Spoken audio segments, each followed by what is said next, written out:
Thank you for joining us wherever you are. This podcast episode is brought to you by the Old Ways Actual Play team. This actual play uses the 5th edition Vampire the Masquerade tabletop role-playing rules by World of Darkness. This actual play is performed by adults and in an adult setting. Listeners should know that this podcast is intended for a mature audience and will include strong language and mature themes. All content, including names, places, events, companies, and so forth, that may bear resemblance to entities living, dead, or undead is strictly coincidental. My name is Rena Henze, and for tonight's game, I will be your storyteller.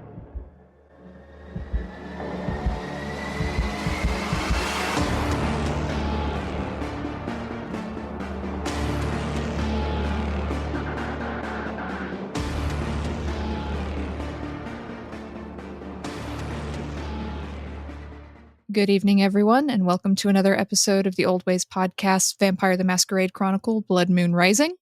I'm your storyteller Rena, and tonight we are going to be dealing with the fallout from some very interesting events in our previous episode.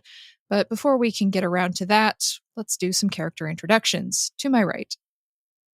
Hi, this is Mike, and I'll be playing Marcus Voss of Clan Ruha, who's had a wonderful evening so far, except for all the squishing sounds. So much squishing. These young vampires these days, I tell you. Right? And to Marcus's right. Hi, I'm John. I'll be playing the aforementioned young vampire, Vince Markovich. And Vince is going through a time.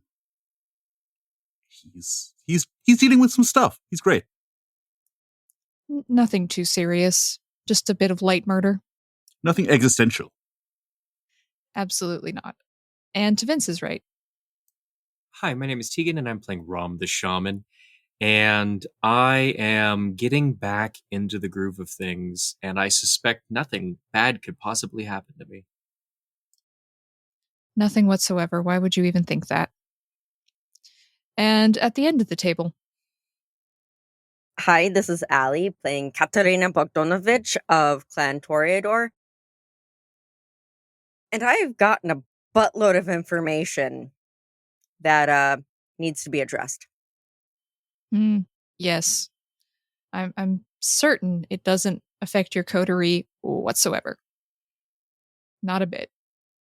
And to my left. This is Tiffany, and I play Alex Giovanni. And when you ask me not to ask questions, but don't give me a full body, I cannot do my job. Just gotta let the bodies hit the floor. Am I right? All right, so let us resume our evening in San Francisco.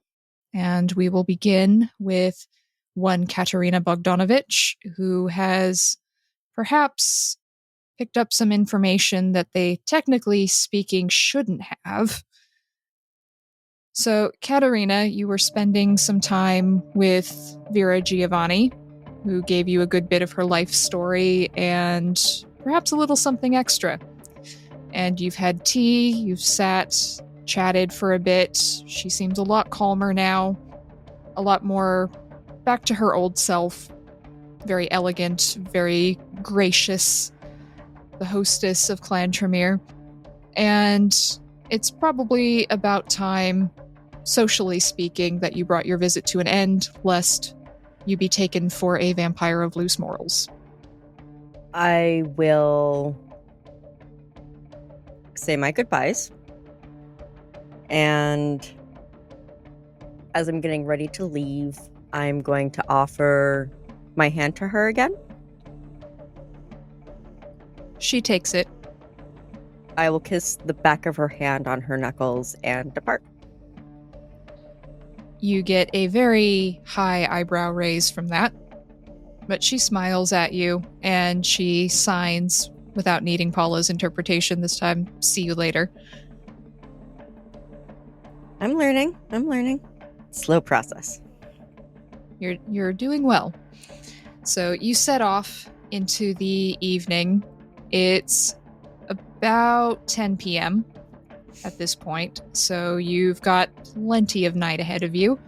What would Katerina like to do? She's on a mission at this point now. She is going to find the nearest phone, payphone, whatever she needs to, and she is going to call Marcus first, and if he doesn't answer, she'll call Alex after that. Okay, so Marcus, Alex has given you the information they gathered from the corpse, what little there was to gather, and you've heard this loud sobbing coming from the bathroom where you banished Vince to clean himself up. And while you're dealing with all of that, your phone rings. Okay. I likely look in the direction of the bathroom and then pick my phone up. Kind of just slow walk to the bathroom. This is Marcus. This is Katerina. Good evening. Less of a good evening. I have information the coterie needs to know, and let's just say that some correction needs to take place. Would you care to meet? Alex and Vince and I are at the office, if you'd care to join us. That is not the kind of place we should meet. But I have no way to get a hold of Ram, and we will need a private space away from any humans. Understood. I mean, I have the space here in the office for several hours. I'm time checking again really quick, storyteller. Is it, 10 now? It's about 10 p.m. and you told 11. Marie to come back around 11. Okay. All right. Let me speak with Alex and Vince. I'll be back in contact with you as soon as possible. You have my pager. I do. And I will hang up the phone and I will head back towards the bakery. Okay. So you go back to the bakery and there's a couple holding hands walking out. They're each carrying a bag of cookies, it looks like. One of them looks fairly drunk and keeps trying to make out with his partner as they're coming out of the bakery, and partner keeps pushing him like, "Not now, you idiot. Wait, we're in public. Oh my God." But this is a fairly common occurrence at this time of night, especially in your area. But there don't appear to be any other kind around as you go in, just this couple that's come in for cookies and left at 10 o'clock at night. What would you like to do? I'm going to check the back and just see how everything's going. Check in on Lucy really quick. Lucy looks up from the stand mixer, industrial size stand mixer, where she's making a ton of sugar cookies, it looks like. And she smiles up at you and says, "Hey, Katerina, having a good night? It's been so quiet. It's boring." Sometimes that is what we need. What I want you to do after that batch of sugar cookies sells, we are cutting them off for the season. We will be starting something akin to this pumpkin spice, but not quite. Oh yeah, that's always super popular. Last year we just couldn't keep them on the shelves. Like Yes. that couple. Did you see the couple that walked out? I heard them asking the girl at the front desk when we were getting the pumpkin spice back. Yes, which is why I want you to disregard the tarts and the sorbet for tonight and do a couple batches of those cookies so we're all set. And then I will add those to the production tomorrow night for Cora, so you don't have to worry about those unless you have extra time. She nods. Yep, got it. I can do that in my sleep. I could even do it in torpor if I wanted to, I bet. And she smiles. Then her brow creases a little bit. Have you seen Cora? She hasn't come in tonight. Yes, she is doing something else for me. Okay. I was just a little worried because she normally comes in and checks in on things and all of that, but I haven't seen her. No, she'll be all right. Okay. I usually am in contact with her once a day or so. And she will be in the next 3 nights. And if she's not, you must contact me on the pager immediately. You understand, yeah? Yep, got it. All good. Lucy's been a lot more restrained since the tongue lashing you gave her a few days ago. So she's a lot more calm. And she doesn't seem as chatty as she used to be. Well, in some ways, that is basically what Katerina expects. I really need her to be more professional at work, and sometimes she was having a tendency to talk and her hands were still, when she should be working, meaning her hands should be moving. Yes, she's definitely working the whole time that she's talking to you. And she says, do you think...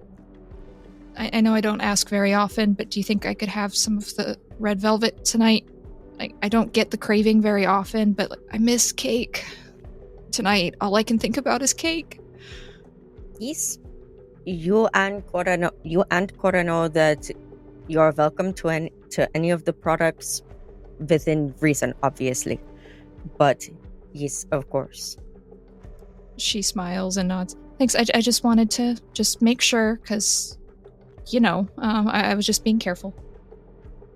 Are you going to be in for the rest of the night, or you got other plans? I just want to know if I should continue on my own, or if you're going to be here, or... No, unfortunately, I have some other business I must take care of. I am sorry to be so absent lately, but I do trust you, and I trust Cora to get everything done. I will update production sheets near the end of the night, right before I go upstairs. Her face lights up when you say that you trust her, but she wisely refrains from commenting on it. It's, great, I'm in the groove. Do the kids say that anymore? I guess not. I know what I'm doing. I got this. You've been doing this a long time. You deserve some nights off. Don't worry. I got it. And if Cora comes in, we'll take care of things together too. So it shouldn't be any problem. It's so quiet tonight. I would not expect Cora tonight, but tomorrow for sure. Okay, you got it. I'm so excited for the pumpkin spice. And she starts grooving a little bit, just like doing a little dance as she's working on the last batch of the sugar cookies. Have you had a fresh human when they've just been ingesting pumpkin spice? It's so much like fall. It's the best thing. I will just wave at her as I go up to my haven, and I have all these boxes of people that have been screened and approved for the services of the bakery, and it's about time they've gotten some overhaul. So I'm going to start working on that while I'm waiting for my pager to go off. Okay, so you sit down, you start working through your boxes, and we will leave you there with your research and your overhaul, and have a check-in on our friendly neighborhood Malkavian shaman. So, Rom, you have fed enough to take the edge off your hunger a bit. You're still hungry, but you know that if you go any further, you're going to do damage instead of starting to heal Mickey. So you finish up as close to the edge as you think you can safely do, and then you use your saliva to heal up the wound, and perhaps it starts taking a bit of the edge off that scar tissue that's around his throat as well. And Mickey, when you tell him it's okay to go for the evening and he can come back next week, he looks in the mirror and he's a little dizzy, but he touches his throat and says, "Whatever you're doing, I think it's working. Whoa." Good. Yes, just make sure that you take the steps very carefully. I don't want you to slip out there, and the process does kind of affect the nervous system a bit, so. I'm gonna take an Uber. Adam wouldn't let me drive, and he was, probably right, he says as he sways slightly. Absolutely. Here, Preeti, can you help me help Mickey out to his vehicle?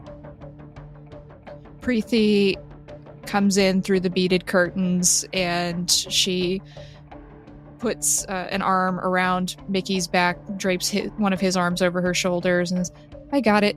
Don't worry. His Uber's outside already." Very good. Excellent.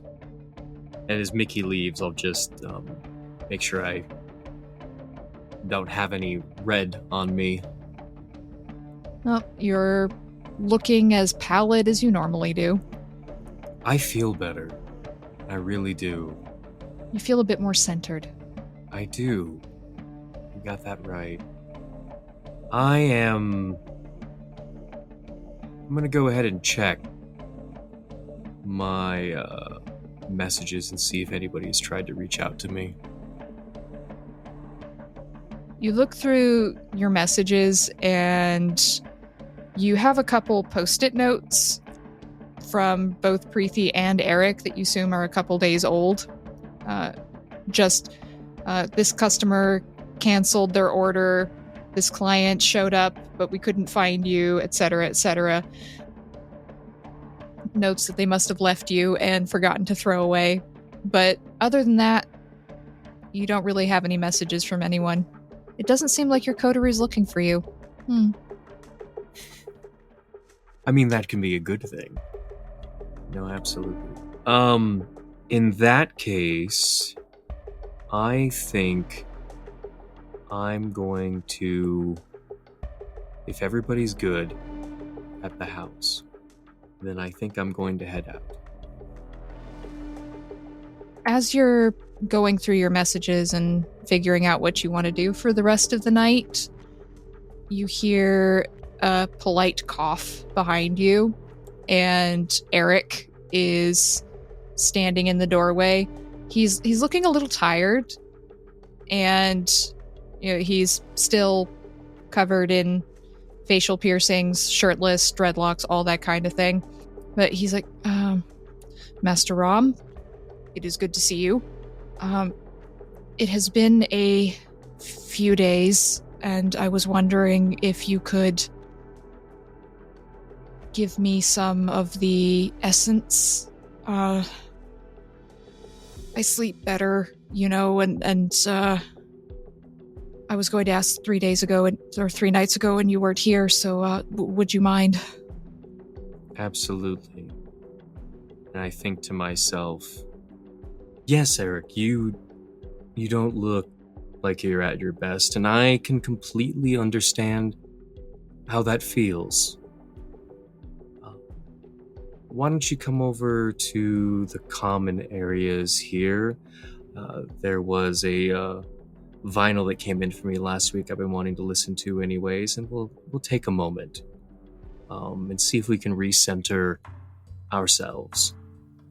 Eric nods, and he's very stoic. He doesn't smile very often, but you see just the hint of a weary smile. And appreciate it, Master Rom. I don't like to ask for things, but it's been a while, and I don't sleep well. Communication is key. Yes, of course. And he goes into the common area with you. So describe what this scene looks like when you give your essence, your vitae, to one of your ghouls. What is this process for you? What is the scene? No, absolutely. It involves me sitting down across from Eric in this case, and we start having a conversation, because everything Rum does involves talking.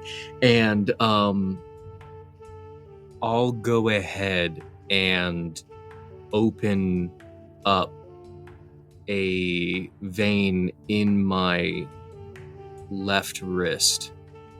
And as I'm having the conversation and I'm explaining to him my own interpretation of the relationship between vampire kind and humankind in this case, I will take a smear of that blood from that vitae from that vein, and I will place it across his lips.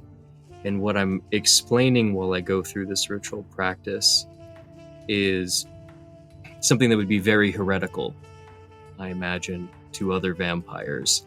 This concept of mutual codependence and my belief that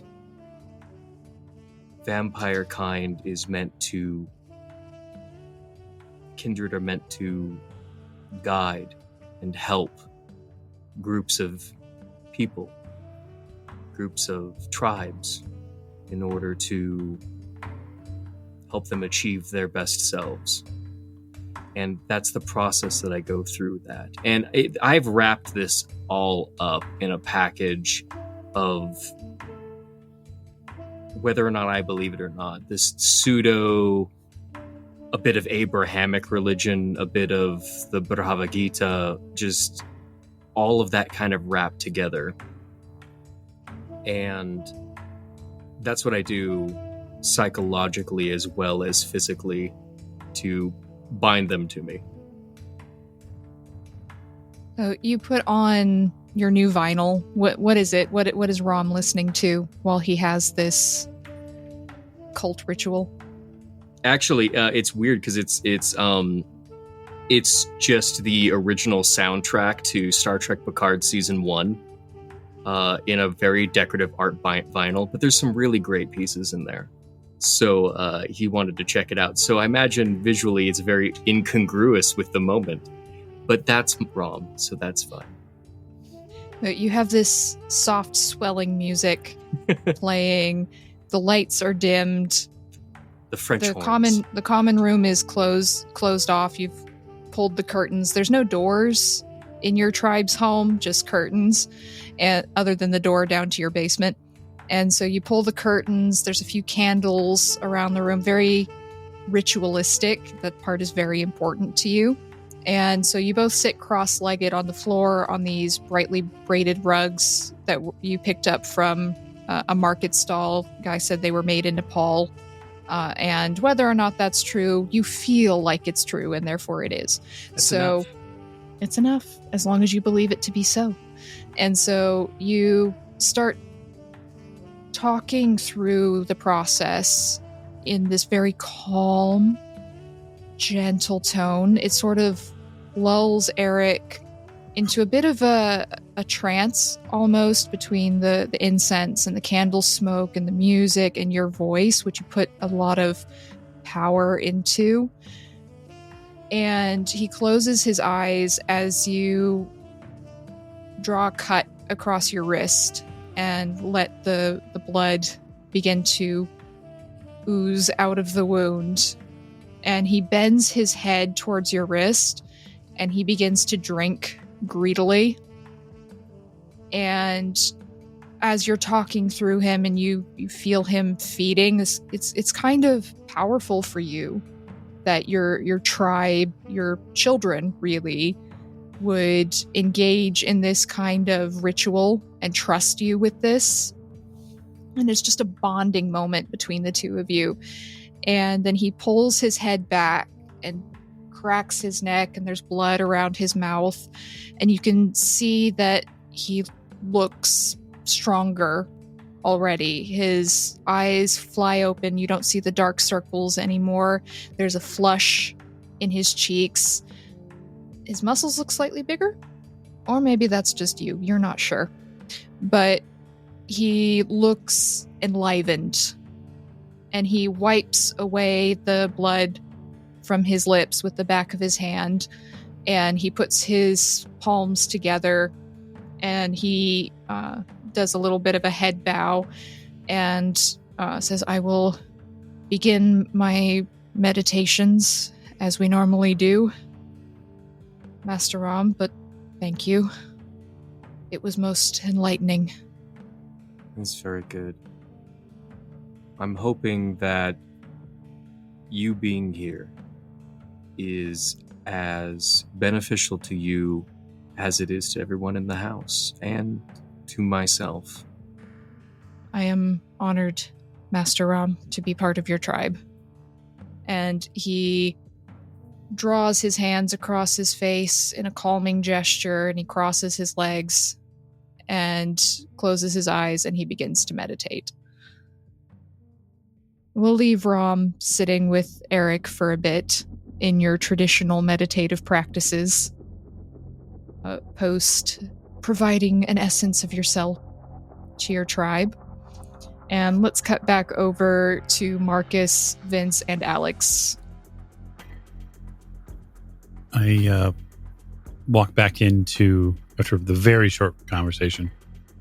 I continue through to the office, hang up the phone, and then try to figure out what has become of Vince and his, shall we say, galoshes. Yeah, I was going to say, while he walked out, I probably was walking towards the bathroom. You open the door, Alex, and you can hear the sobbing from down the hallway. It does not let up. And as you open the door, you see Vince curled up on the floor, on the cold tile floor, in the fetal position. There's a bloody towel off to the side, and there's water splashed around the floor, a couple puddles, but he's just curled up, and his head is buried in his knees, and he is sobbing as if his heart is breaking. I'm going to bend down and pick Vince up by his shoulders, have him stand up, grab some paper towels or whatever, and clean up his face. And I will look him in the face and tell him, look him in the eyes and tell him, you have nothing to be sad about. I killed a woman. I lost control, and now she's dead. I could have stopped. I didn't. And how do you feel? Not your feelings. How does your body feel? I mean,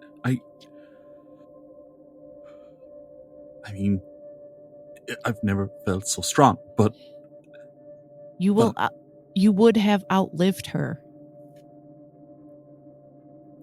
I could have done it without killing her. I could have done it without making her disappear for everyone she knew. I mean, do you really think that she knew a lot of people that way? I mean, also, I don't know. Why do you think that they are our food? Because they are less than us. We were all them. We were all them once. It's not like any of us are just born this way, because we can't be, because we're dead. Yeah, because someone chose you and saw something in you. But you feel better. You are stronger. Look in the mirror. Look at your skin. You look better. Vince looks in and he's just can't look himself in the eye. He just looks at his reflection. He's like, I could have just gone with the bags. I could have just bagged. No, not in the state you were, and you know it. Why do you think you went ahead and did it?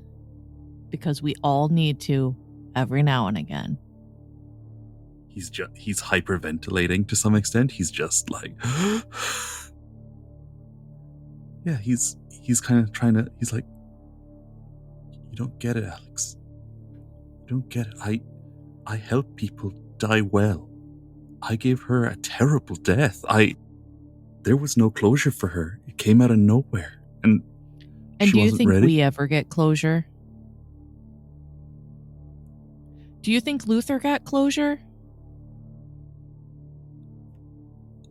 Do you think Felix is feeling okay? Death is death. It happens to us all. And he just looks Alex in the eye and he's like, I'm not going to forget that woman. You will. Her name was Veronica. She was a person. I won't forget her. You will. It's been how many years for you? Not that many. Trust me, I have a lot of years behind me, and I could not begin to tell you the name of the first person I killed. I don't even know if I asked. Won't forget. You hear Vince and Alex talking in the bathroom, but at least the crying is stopped. I'll step in near the doorway. Hey, Vince. Marcus, how you doing? Sorry about the state I came in. Thanks for the t-shirt. No, don't thank me. Thank your fellow members of the Longshoremen's Union, who are always happy to assist those who are in need. Quiet little nod. He's just like, yeah, that sure, I guess. What are you, size maybe 8 or 9?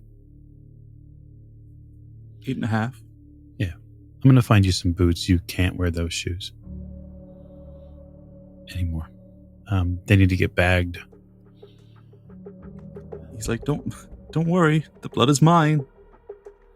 That's why I'm worried. Oh, no. It turns out that when I don't feed, Did you know that I was an atheist before I turned? Yeah, it's really weird when you all of a sudden develop stigmata. So I have so many questions right now. Well, luckily for you, you won't have any time to even answer them because we have something to do. So I'm going to get you a new pair of boots and a garbage bag and maybe a few Clorox wipes. And you are going to go to absolute town in here for the next 5 minutes before we find a place that we can have a friendly, private chat amongst the coterie. That was Katerina on the phone, and she's requested, because of some new information that's come to light, that we gather together again and sort it out. Wonderful. Where are we meeting? That's what we have to decide. I offered us the opportunity to meet here, but she wasn't keen on the idea, given the mortals that occasionally frequent the location. But don't you have control on whether or not they're here? I do, Alex. I simply didn't want to argue with the Toreador tonight. I don't want to make her uncomfortable. So we just need to find a relatively calm and quiet location, many of which I could offer near the docks as well. I have other facilities that might be useful. I just want to point out, when you said you don't want to make her uncomfortable, Alex's face probably looks a little confused. Like, I don't get it, but okay. It's fine. Why wouldn't you want to keep someone on the back foot? Why wouldn't you want to keep them off balance? I think we're fairly certain that Vince's place is a little maybe too spooky for some people. It's also not a place that has, we'll say, It's a place that definitely has prying ears and likely eyes. Ina can definitely see. I think it's a good idea to return where we were a few nights ago. After all, I've just gotten the place cleaned. And, yeah. What about, is there some kind of neutral ground we could go to? Like, Yeah, it's called Elysium, Vince. oh yeah, the place we went to. The issue with Elysium is that it's not private at all. I suppose that's kind of the point. And there are even more ears. So while it might be safe, depending on your perspective, it isn't necessarily private. In fact, I'd argue that it's not. A lot of the, a lot of neonates do tend to frequent Elysium because it is safe and it's a place they can pick up on, kindred society, at least in the method that the Camarilla presents it as. Not that that's always correct either. All they show you is what they want to show you. Well, I agree with you that maybe we should just use one of your facilities nearby, and maybe that'll be good enough. It's the one stable Elysium in San Francisco is the Vampire Club, run by one formerly known as Oscar Wilde. And while it is a safe place, no breach of etiquette has ever happened on the premises. It is definitely not quiet or private. And all of y'all showing up in one group would definitely be remarked upon by pretty much everybody there. So, considering I've probably never been there. Yes, Hikata's not known for frequenting the Vampire Club, so... Yeah, the last person that, Marcus wants to tip off to the coterie even being together would be, the Harpy. Because the Harpy's going to ask a ton of questions. Oh, absolutely. The problem with the Harpy is that you can't get around them socially, right? It's impossible.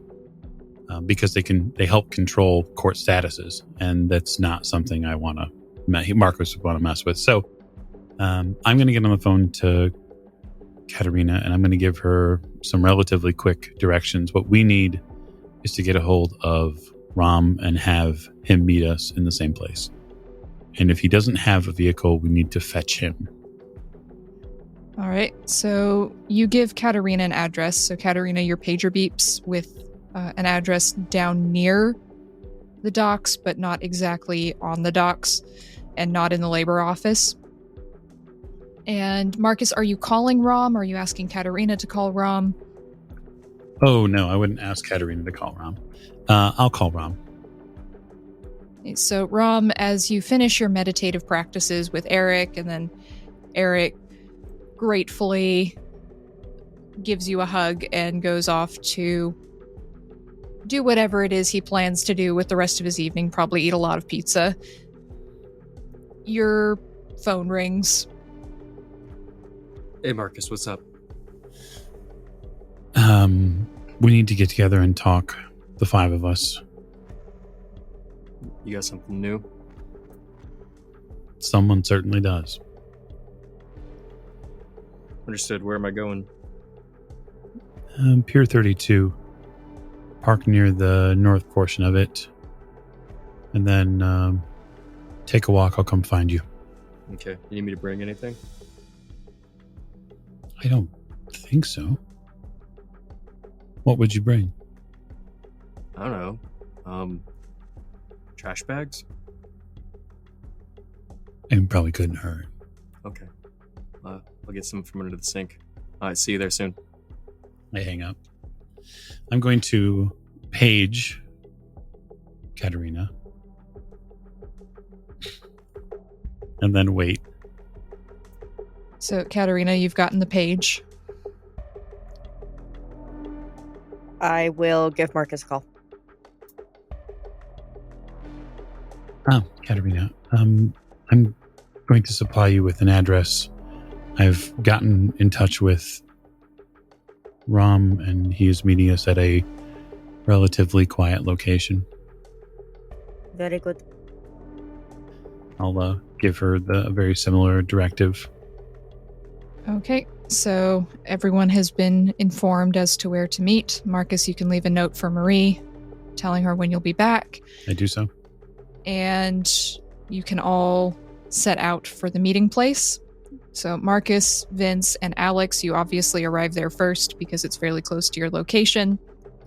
A little bit later, Katerina comes in off the public transportation system, and Rom shows up via Uber about 5 minutes after that. Rom, do you have the presence of mind to have the Uber drop you off a couple minutes from the address, or do you literally pull up to the address in the Uber? Oh no, I have perfect presence of mind. Of course I take a walk down the pier. Okay, so Rom's Uber drops him off just a few minutes walk from the actual location, and he comes strolling in, looking a little calmer than he did the last time you saw him. A little more put together, and you have all assembled. So we've assembled in what appears to be a collection of shipping containers, the inside of which have been retrofitted slightly with what looks like thick padding. The floor doesn't clank. The walls are muffled when you get inside. It's not at all opulent. It seems much more Spartan, as if it's purpose-built. But it is a little deeper than a single container or two. And the bolt locks on the main door are fairly heavy. This is as private as I could make it. There are probably a collection of chairs, maybe some pretty simple, a simple table or something like that. Rom brought a box of great value black trash bags. So I look at Katerina. So I had a chat with Vera Giovanni earlier this evening, and she gave me some very interesting insight. Who's Apparently, Ram, keep your mouth fucking shut for once in your life. that? Rom puts their hands up and sits down. So, there is a lot of irrelevant information that she told me, but her father was murdered in Italy, but I do not think it was a murder because there was a lot of blood and he was having nightmares, much like our other victims. And they started about 2 weeks ago. He was here at the time, so this is strong enough to go literally a whole continent away. Whatever ritual this is, if it's a ritual at all. Or it was something that started here, and if it started, you cannot escape it by leaving. It's hard to tell. I was also told that we have a Ventru coming from Chicago by the name of William Mallet. All right. Well, I can't say that I'm surprised. The two older vampires, you can give me a roll for this name, because you're old enough to perhaps know who this is. So you can give me, say, intelligence and awareness. There isn't really a history skill, unfortunately. No, usually for something like that, most people just roll straight int. Yeah, but I want to give people a better chance of succeeding at this. That's fair.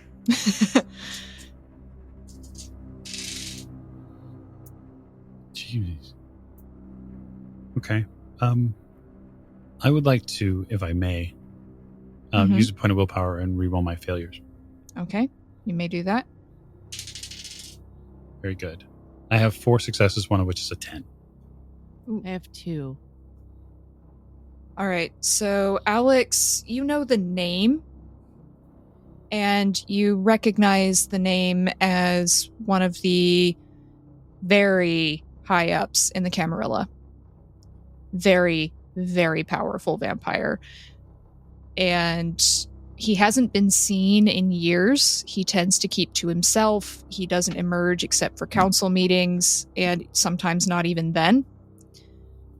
He hasn't been seen in a good 30 to 40 years. And he hasn't left Chicago in longer than that. Marcus. What's his name again? Mallet. Like the hammer. And Marcus, with your role, you know exactly who William is. He used to be known as Guillaume Mallet, and he invaded England with William the Conqueror. He's very old. Yeah, nearly 1,000 years. So we're talking like Battle of Hastings stuff? Yes. He has been meddling in various Western cultures ever since. But when the internet age began, he kind of went underground for the most part. And you've heard various things through your criminal connections, let's say, about power brokering and some things on the dark web. His name has come up a few times, but he's been referred to in the underworld as Billy the Hammer. And it's bad news if he's leaving Chicago and coming here. Very bad news. Do I notice anything across your face when you think of this guy? So if I may then, bad news in what way? Right? So he's a very powerful Ventrue who's going to physically move from wherever he's at. He's a near 1,000-year-old vampire who's going to come directly to the city.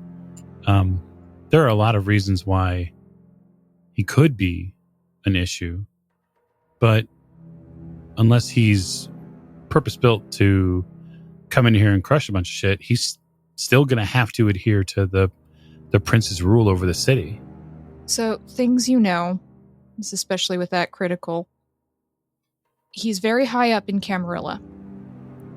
And it's likely he's coming here partially because of Felix Conrad's murder. But if he's coming with any purpose from the Camarilla, it could destabilize the current regime. Usually when a vampire of that power is sent into a place, it's because the Camarilla is having some kind of misgivings about the current power structure. So there's that aspect of it.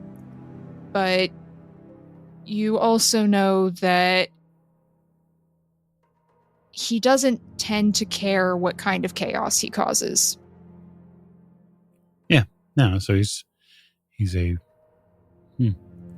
He has destabilized regimes, both human and in the Kindred world, for centuries. Him and his friends, his little inner circle. Okay. Yeah. That's probably... Yeah, I probably would be able to think or get more than that in the moment after the name is mentioned. Exactly. Does any of your shock or awe or recognition come across your face? Oh, certainly. I'm not an oil painting like some people. So I'm very much a creature of emotions. So I probably look concerned. Then I probably do a fair bit of like looking around. Like with my eyes, not my head. You two obviously know who they're talking about.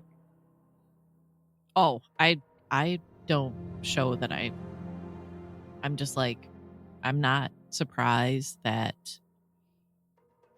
they would send somebody higher up when Felix is gone. Trevor, even in his best day, was not suitable to fill that position. It's not just that, though. William is he's not just a powerful vampire who's been around for hundreds of years, which he is. It's not that he's well connected with his own clan, which he is, or well funded, or likely carries with him an entire cadre of underlings, ghouls, not simply in the art of making war, but finance and information. It's like moving. It's like a pestilence. That's what it will be like if he comes and decides to stay. He'll chew up all of the information he can. Suddenly, none of your kindred or kind contacts will want to talk to you because they'll talk to him because they fear him. And given that he's whom he is, anyone who he doesn't like, he'll simply smash. He's called the Hammer for a reason.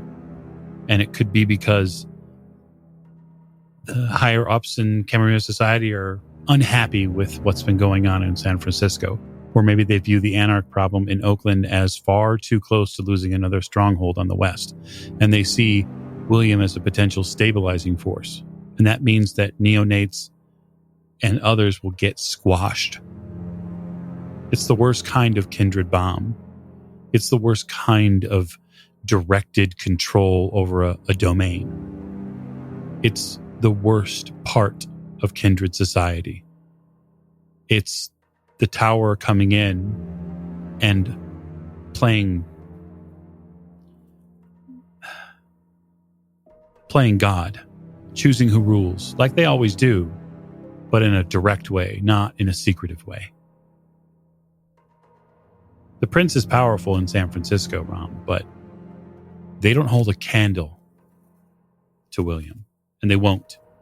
And if it's a direct confrontation, forget it. So what are we going to do about it? Well, we're going to have to try to determine how long until he gets here. We need to wrap up our investigation. We need to come to a conclusion point. We've gathered some facts. The moon is not yet full.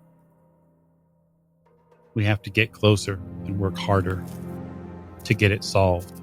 Because if we can at least put it to bed and rest before William gets his full complement of abilities at hand, we might be able to get out of the way at least.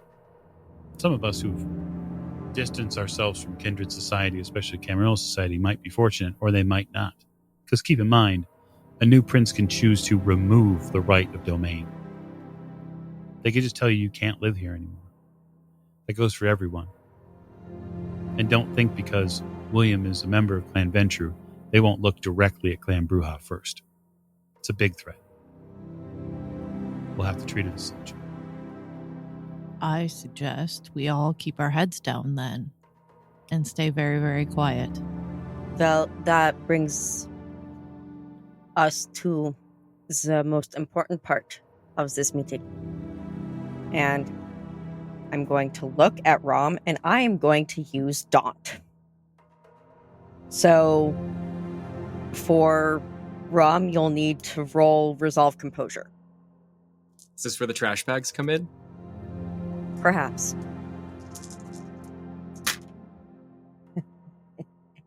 And Allie, you're rolling Presence plus Intimidation, Correct. just for the listeners. So, Allie, how did you do? I got 3 successes with 2 criticals. Yeah. So, how are you daunting him? I'm gonna be extremely outwardly furious, and I'm going to be standing over him as he's sitting in a chair. And my eyes are fixed on him. So, Rom, Katerina stands up as she's talking, and you're just like, okay, things are happening. Okay, bad things. And then all of a sudden, this tiny 5'2" or 5'3" vampire is somehow looming over you. It's like she's grown 3 or 4 feet. She's so much taller, it feels like, the presence of her. And you try to lock eyes with her because you don't understand. you don't know why she's looking at you with the fury of 1,000 suns. And so you try to look back and you lock eyes with her. You're able to do that, but this is where that messy critical is going to come in. She's looking into your soul, is what it feels like. And you physically shrink back, which you are not used to doing. You are usually in control. You are usually in charge. But this tiny, usually quiet Toreador has intimidated you to the point where you physically push yourself back from her. Absolutely. I'm gonna just mumble and ramble Shut adverbs. your fucking mouth. Do you have any idea how much danger you've put all of us in? You are the biggest fucking blabbermouth that anyone has seen. And then, of course, because you're a fucking Malkavian, it is part of the whole clan because of your powers. And this is why I don't trust Malkavians as a general rule. Because I also found out from my contact that not only did you tell, but she knows far too much about this investigation. She should not be able to ask me questions because of your carelessness. You are very lucky that I am not ripping your throat out right now. If the prince finds out, if they haven't already, you will be lucky to survive. From here on, if I find out that you have spilled any more information at all, I will bring you to the prince myself and watch them cut off your head. Do you understand? Yes, I understand. Good. Have you considered that the prince asked a Malkavian to be a part of this coterie because they wished to have use of the network that we all share? Yes, it has been considered, but that does not give you the right to blab and run your fucking mouth. Keep our investigation quiet, because I would almost guarantee that the prince will have your head. Understood. So the rest of you are watching this literal Toreador explosion. And I imagine the look on John's face through all of this is Vince's facial expression. Sometimes glee, sometimes terror. Yes. I'm just casually leaning against the wall, like waiting for it to be done. Which is totally fair. I'm not mad at you. All right. Rom is definitely interested in appeasing Katerina with sincerity, though at some point in them they still believe that, although they are not going to say it out loud, that they are doing what was desired of them. But obviously not saying the quiet part out loud. That brings us back to the same question, which is, what do we know about what's killing the vampires of San Francisco? Well, considering our conversation, I think we might have a new lead. I still have to get a hold of my contact and ask about the high-level Tremere that was supposed to be in town. We just lost a relatively high-level Tremere, right? No offense. No. Well, yeah. Yes. But this was a different one. They travel in packs. I got to tell you, I don't know much about the inner workings of Clan Tremere. They like it that way. They do. A lot of secrets. And Vince just nods with everybody. But sometimes family is family. Certainly. Secrets get out, too. Okay. Last time we were all together, we thought that it might be some sort of ritual. Is there been any leads on that? I haven't had any specific That's what I was information. just talking about. Okay.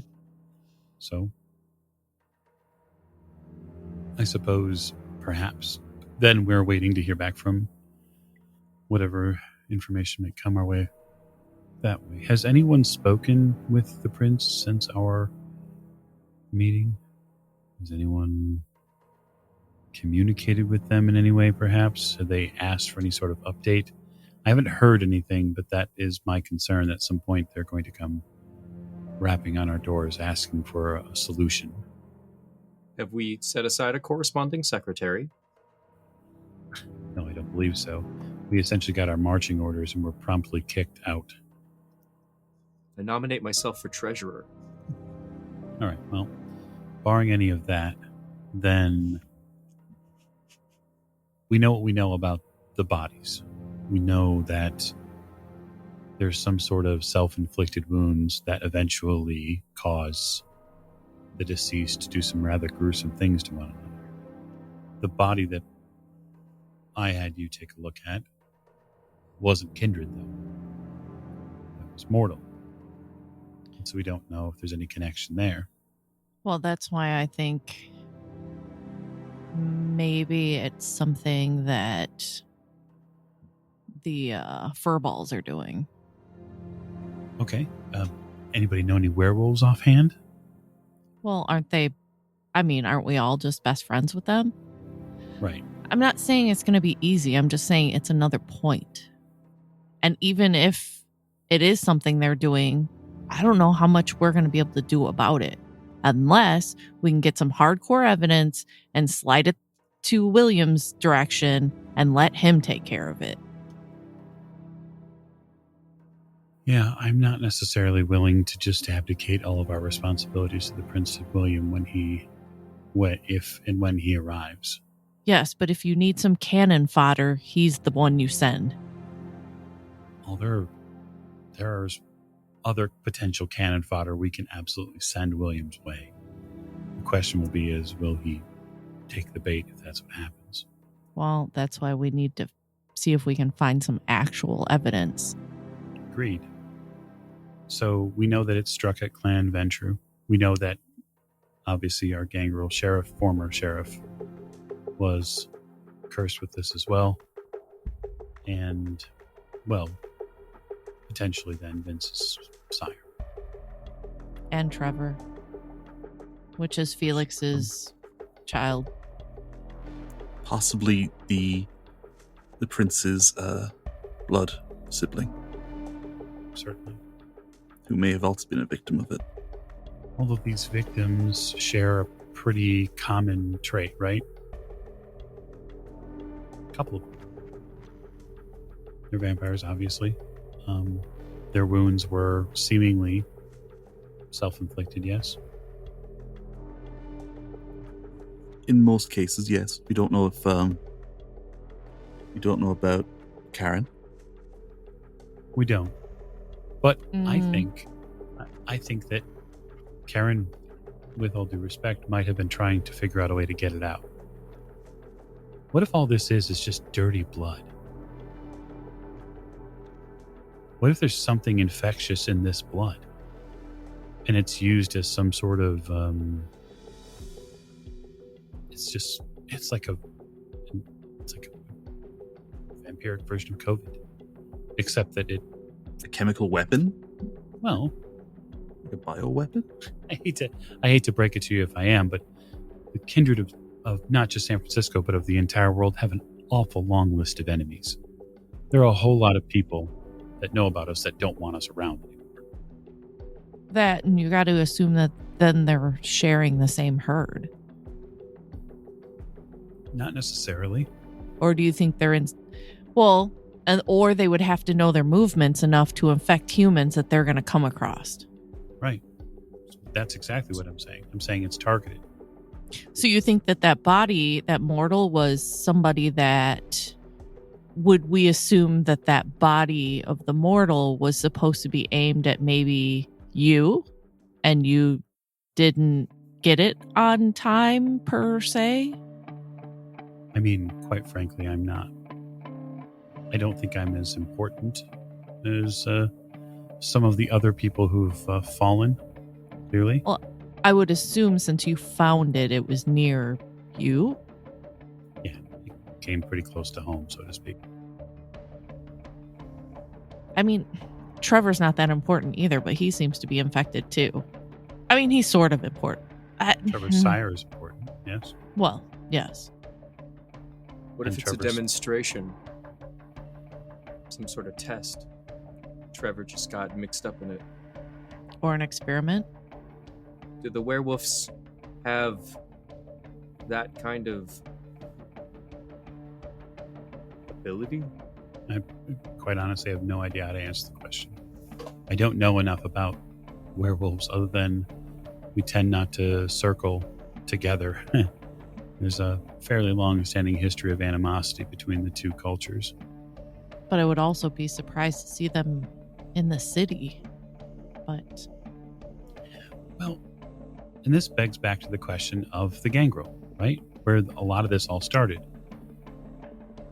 Dina goes and gives a vision to both the Cindy and the country gangrel, right? And afterwards, there's a fight that spills kindred blood.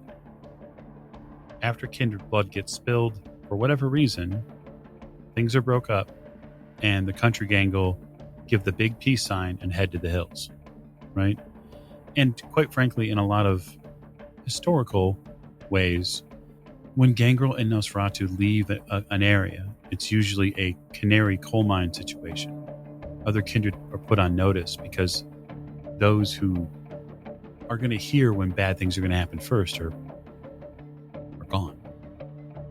I mean, for ages, the Nosferatu and the Gangrel have been kindred society's early warning system. The early warning system here went off days ago. We might be the only ones listening. If it is infected blood, aimed at kindred, perhaps injected through mortals and into their feeding areas, right? I know a little bit about Venture. Most of them have very specific feeding practices for good reason. So the question is, do we know where Conrad and Trevor fed? no, as far as I know, they picked people at the club. As far as I could tell. At least Trevor did. Felix, who knows? I mean, I just worked out a deal to get more information about him, but now that he's gone, it doesn't matter. But Trevor's still around, right? Barely. Think you could interrogate him? I have tried to talk to him. He's close. We're gonna lose him. Then we better act fast.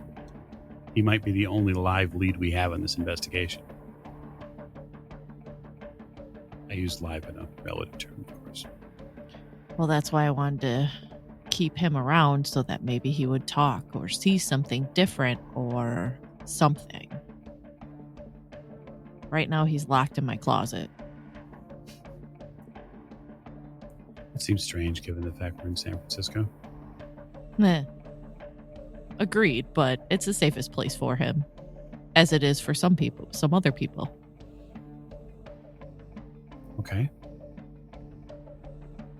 Well, I would just ask this then. Anybody really good at questioning people here? Everybody's talents to bear. That's what we're going to need. So you want to interrogate? I think we want to interrogate him. And it doesn't have to be in a medieval way. It can be in a nuanced way. I can compel people to do things. Is that useful? It might be. So, why don't the two of you arrange a discussionary with Trevor and see what you can get out of him? Anything. Because right now, we have nothing else to go on. There are no other leads. Well, that's why I kept him around. I'm certain But we between the can two try. of you. That's also assuming that he's still alive when we get there. I have to make a pit stop for him, though, on the way back. So, how about you give me, I don't know, about an hour, and I will see what I can get out of him. Okay, and you're taking Rom then? Sure. I wave. I have some matters at the office to attend to, but Vince, you're welcome to stop back there with me. Vince needs to go read to Mina before she gets real mad. Yeah, guys, I gotta go home. It's been a few days. Very well. But thank you for the offer, Marcus. Certainly. From now on, if we need a quiet place to talk, this should do. Vince, may I accompany you? And if vampires can blush, Vince does. He's just like, sure. Yeah. I have no objection. Very good. It's like, but I should warn you that my house does have a ghost in it, and we are relatives. So, and she absolutely views herself as the landlord and me as a tenant. So, just be aware of that. And also, I haven't been home in a few days, so there might be spiders everywhere, but they're not real spiders. They're, as I can tell, psychic Vince. projections of spiders. This is all fine. I just have something I wish to discuss with you. Like, oh, okay. Not in the same manner as Ron. Oh, okay. Oh, well, yeah, that's fine then. I have some work to do at home anyway, so yes, you can even help me with it. No, that sounds fine. Okay, so the meeting breaks up now that you have some plans. Alex and Rom set off for Alex's apartment, making a stop along the way. Katerina and Vince make their way back to Vince's bungalow. And Marcus, you just take the short 10-minute walk or so back to your office. And the light is on as you go in. Marie is still there. It's about 2:30 in the morning right now. So she's still there. And you can go in. She's sitting at the desk. She's got a coffee takeaway and she's eating what looks like a donut. She sits up when you come in. Oh, sorry, I wasn't expecting you till 3. I don't normally eat at the desk. Oh my, powdered It's sugar your everywhere. desk. Sorry. Again, it's your desk. You can eat there. I just don't like the mess. I was gonna have it cleaned up before you got back, but everything okay? Yeah, everything is as good as it can be. I Okay, looked over great. your notes on the case. They seems pretty open and shut for us. Yeah, it's really dumb that they're taking this to court. I mean, they're gonna lose, and they really, really should settle out of court. I guess they just don't want the optics of settling. Because, you know, whenever someone settles and then it's obvious they did something wrong. But just dumb. Should have just paid her and kept going. Whatever. I've been giving a lot of thought to something. Why don't you see to the cleanup and meet me upstairs? Oh, okay, sure. I'll be right there. And she starts hastily brushing powdered sugar off the desk and off the front of her shirt. And you can hear her finishing the cleanup as you go up to your office. I'm going to go into my office, into the refrigerator, and I'm going to extract a wine bottle. One I used last time. The wine bottle is mostly empty, except while she's cleaning up, I'm going to add a little bit of something to this wine bottle before she arrives. All right. So you go through your procedure, fill up the wine bottle, put out a glass for her, and you hear a knock at the door of the office. Come in. She comes in. She looks much more awake than she did when you saw her a bit earlier. She must have drunk a lot of coffee. She's like, "Don't worry, I'm not twitchy. That's not my thing. I think my blood is mostly caffeine at this point." Is it? Well, I mean, ever since college, I gotta have at least 6 cups a day or I'm not functional. She sits down on the couch. The end of the day with the drink, it's the best thing for me. It levels me off a little bit. I find after a lot of our union deliberations, it's exactly what I need.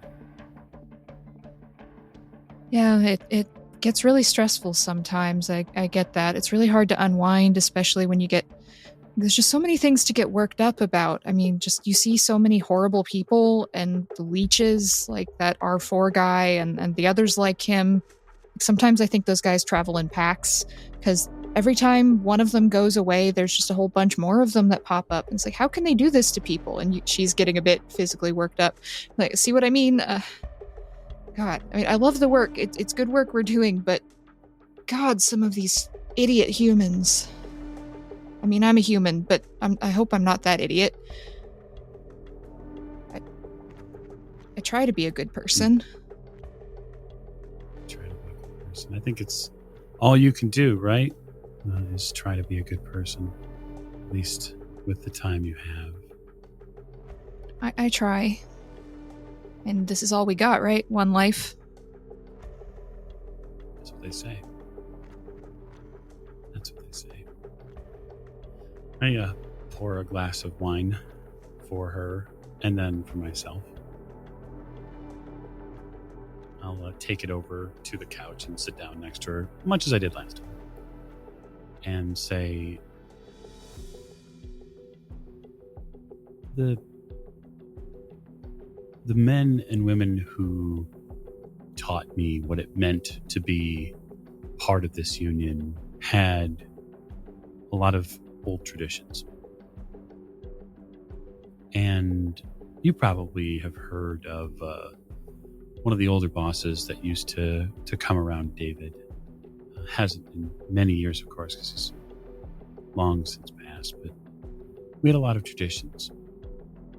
And one of them was to commiserate with one another after a long shift. It's part of the bond that makes up a union. And even by its own definition, right? A union is meant to unify and pull people together, especially during stressful times.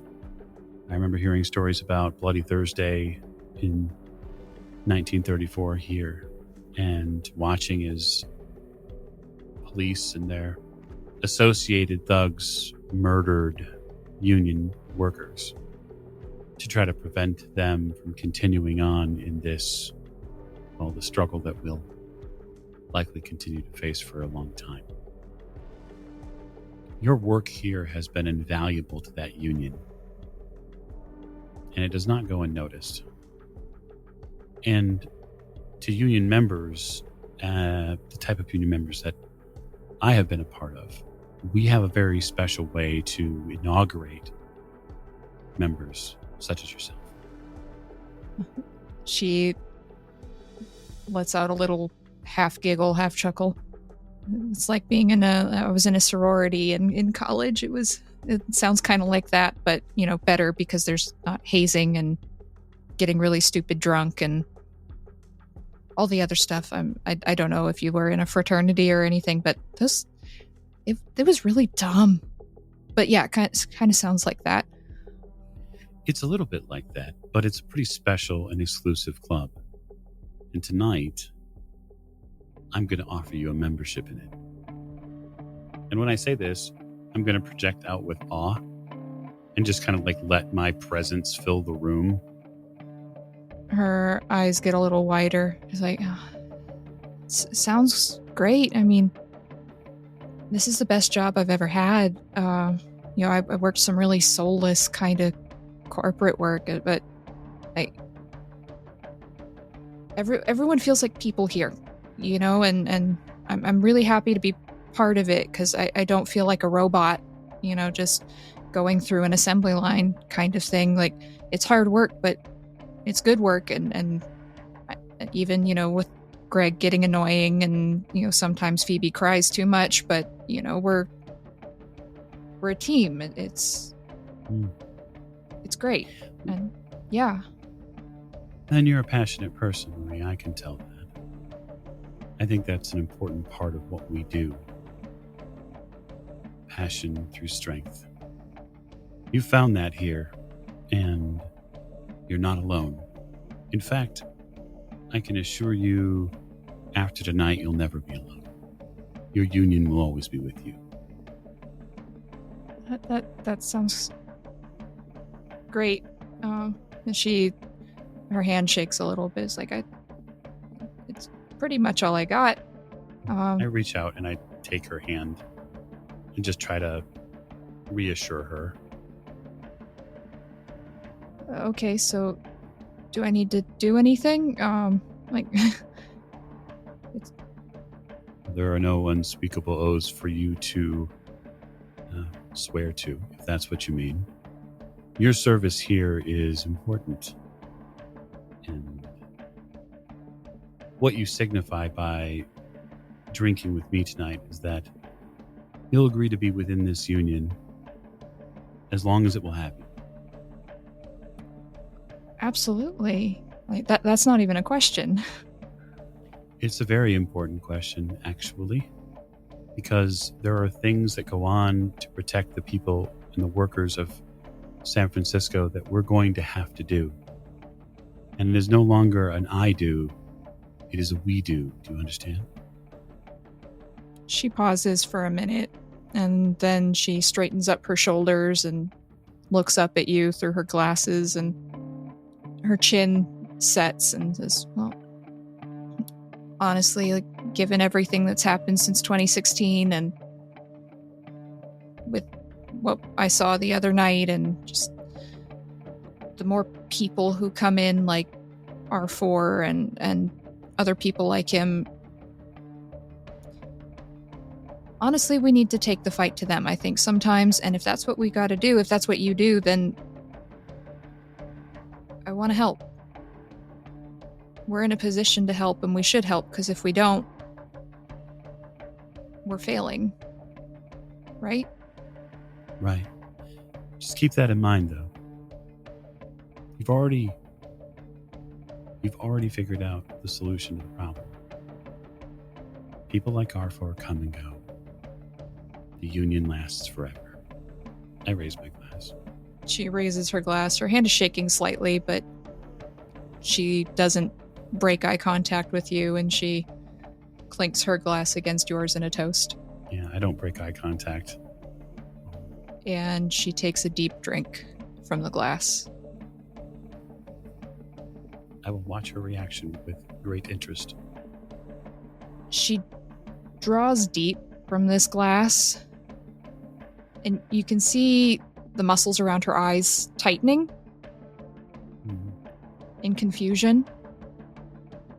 And she finishes the swallow, and then she looks at the glass, and then she looks back at you and says,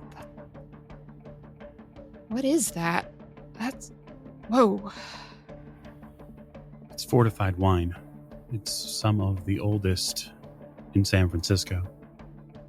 Oof, I've never had anything like that. I feel like it's like you put speed in there or something. It's a personal vintage, actually, from the Union. Oof. I can see why you keep it for special occasions. And you can hear her heartbeat is getting stronger. It's getting faster. You're sitting so close to her that you can feel it. And she looks at the glass, and she looks back at you and says, "Bottoms up." And she drains the rest of it. Good girl. Let's take on the lawyers. And that is where we will end tonight's session. Thank you very much, everyone, for joining us for another very interesting episode of Blood Moon Rising. We look forward to your listening ears again next time. Thank you and good night.